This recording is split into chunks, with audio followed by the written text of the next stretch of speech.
جب حضرت آدم علیہ السلام کی توبہ قبول ہوئی، حضرت محمد صلی اللہ علیہ وآلہ وسلم کی شفاعت کی وجہ سے الہام ہوا، اے آدم، تم اور تمہاری بیوی سرادیپ میں جا رہے ہو تو فرزند تمہارے پیدا ہوں۔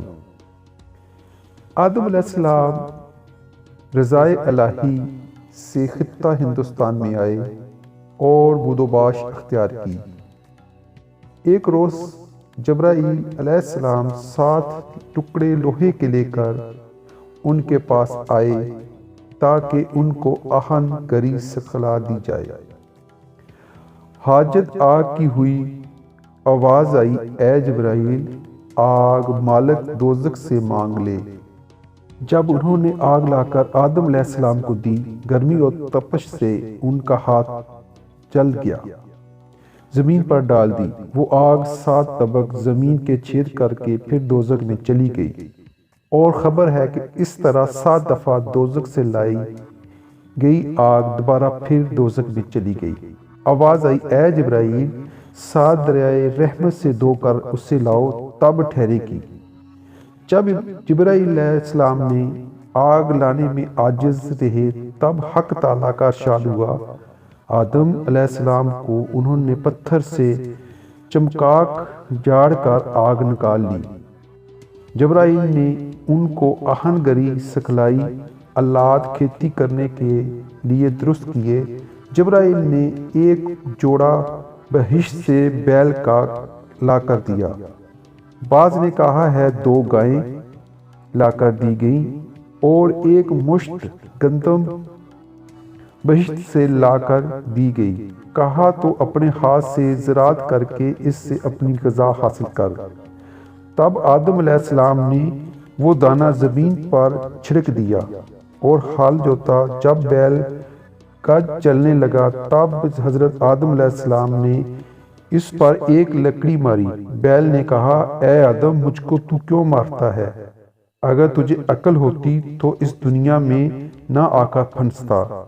آدم علیہ السلام نے اس بات کو سن کر غصے میں آ کر اس بیل کو چھوڑ دیا، خود وہاں سے چل دیے۔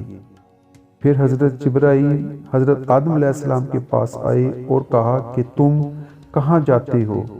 حضرت آدم علیہ السلام نے کہا کہ بیل نے مجھے سرزش کی ہے۔ حضرت جبرائیل نے فرمایا کہ جو شخص اللہ کی نافرمانی کرے گا وہ رنج میں گرفتار رہے گا۔ اب تم کو رنج و عذاب برداشت کرنا پڑے گا، تبھی نعمت کھاؤ گے۔ پھر حضرت آدم نے دوسری دفعہ ہل جوتا شروع کیا۔ پھر بیل کجی کرنے لگا۔ پلان گردن، جس کو ہندی زبان میں جولا کہتے ہیں، نیچے کر لیا اور کھڑا ہو گیا۔ پھر جبرائیل تشریف لائے اور کہا، کہاں جاتے ہو؟ وہ بولے کہ بیل نے آزردہ ہو کر خدا کی درگاہ میں حاضری دی ہے۔ حضرت جبرائیل نے کہا، خدا تعالیٰ نے تم کو سلام کہا ہے، فرمایا ہے کہ تم نے بہشت میں ایسا کیا کیا تھا، اب اس وقت تم پر اذیت ہوگی۔ اگر تم بیل پر سختی کرو گے تو پھر درست نہ ہوگا۔ تم جلد جاؤ، اپنے کام میں مصروف رہو، میں بیلوں کی زبان پر مہر لگا دوں گا تاکہ وہ بات نہ کر سکیں، تب اچھی طرح ان سے کام لو۔ پھر آدم کھیتی کرنے میں مشغول ہوئے، زمین پر گیہوں بکھیرا، پختہ ہوا تب کاٹ لیا۔ یہ سب 7 گھڑی میں تیار ہو گیا۔